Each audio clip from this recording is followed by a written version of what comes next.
ట్రోఫీకి దగ్గరగా ఎవరు, ఎగ్జిట్ దగ్గర ఎవరు? నేటి ఎపిసోడ్లో హౌస్మేట్స్ అందరినీ నాగార్జున ఒక క్వశ్చన్ అడిగారు.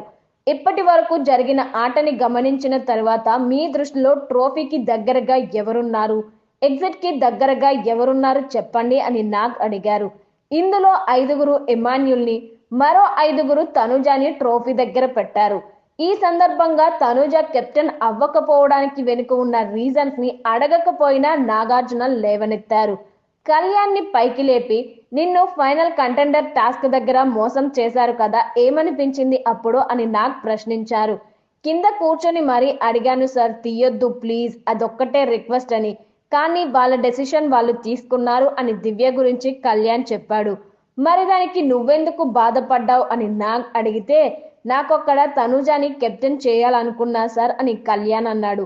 అంటే మాట సరిగ్గా తీసుకోలేదా దివ్య దగ్గర అని నాగ్ అడిగారు. తీసుకున్నా సార్, కానీ ఎమాన్యుల్ కి ఛాన్సెస్ తగ్గిపోతాయని చెప్పి దివ్య తీసేసింది అని కళ్యాణ్ అన్నాడు. నీకు దివ్య మాట ఇచ్చినప్పుడు అక్కడ ఇంకెవరున్నారు అని నాగ్ అడిగితే తనుజ ఉంది సార్ అని కళ్యాణ్ అన్నాడు. దీంతో తనుజ చెప్పమ్మా ఏం జరిగింది అంటూ నాగ్ అడిగారు. అక్కడ ఆల్రెడీ దివ్య స్టూల్ మీద కూర్చొని ఉంది. కళ్యాణ్ కింద కూర్చొని రిక్వెస్ట్ చేస్తుంటే, రే నీకేమైనా పిచ్చా, తనుజాని నేనెందుకు తీస్తారా, తనుజ కాదని చెప్పింది అంటూ తనుజ మాట్లాడింది. దివ్యని కార్నర్ చేస్తూ వీడియో. ఇదంతా విన్న తర్వాత కళ్యాణ్ దివ్య ఎవరిని గెలిపించాలి అనేది తన ఆట గురించి ఎవరికి ఏ అభ్యంతరం ఉండకూడదు. కానీ నీ బాధ ఏంటంటే మాట ఇచ్చి మాట తప్పింది అని, అంతే కదా అని నాగార్జున అన్నారు. కొంచెం సార్ అని కళ్యాణ్ అన్నాడు. ఎవరికి వాళ్ళ ఫేవరెట్స్ ఉంటారు కదా, డీమాన్ కి రీతు కావాలని ఉంటుంది, ఇంకెవరికో ఎమాన్యుల్ కావాలని ఉంటుంది, నీకు తనుజ కావాలని ఉంది.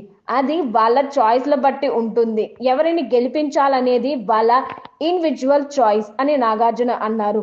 అంటే దివ్య అలా మాట ఇచ్చి తప్పే రకం కాదు, కానీ ఆ టైంలో తనుజ మధ్య ఓటింగ్ పడుతుందేమో అనుకొని అలా చేసి ఉండొచ్చు అని కళ్యాణ్ చెప్పాడు. దీనికి సరే, నీకు ఒక వీడియో చూపిస్తా చూడు అంటూ గౌరవ్ దివ్య వీడియో చూపించారు నాగ్. ఇందులో నువ్వు భరణి గారికి సపోర్ట్ చేయాలనుకుంటే తనుజాని రేస్ నుంచి తీసేయ్ అంటూ గౌరవ్కి చెప్పింది దివ్య.